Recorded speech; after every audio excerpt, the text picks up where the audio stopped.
Dayal Singh came to the budget debate armed with a serious claim about the catalytic or cat cracker at the state-owned Petrotrin oil refinery used to convert imported heavy crude oil to gasoline and diesel.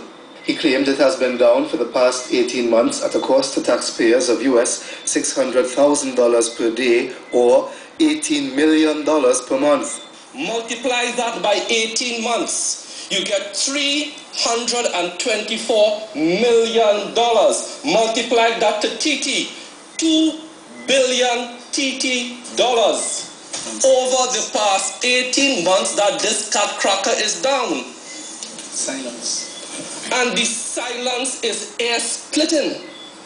He had only called on the energy minister to confirm that the cat cracker was out of service. Senator, I'm advised by the leadership at Petrotrin that the cat cracker will commence operations in November 2012. Thank you. There have been a number of constraints and challenges with getting the cat cracker back up. Some of those include accidents and so on that have happened. Senator Dayal Singh also raised the safety concerns about two Boeing 737 aircraft to be leased by the state-owned Caribbean Airlines, saying they only flew land-based routes and their initial reference systems have an increased margin for error when flying transatlantic routes.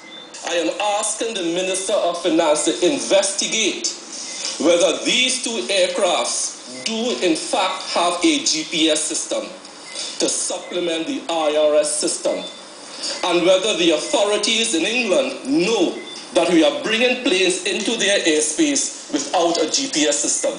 We sought a response from the line minister for Caribbean Airlines. I think we need to get the facts, and once we get the information, we can then determine how we proceed from there.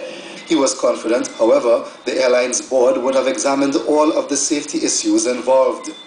Jewel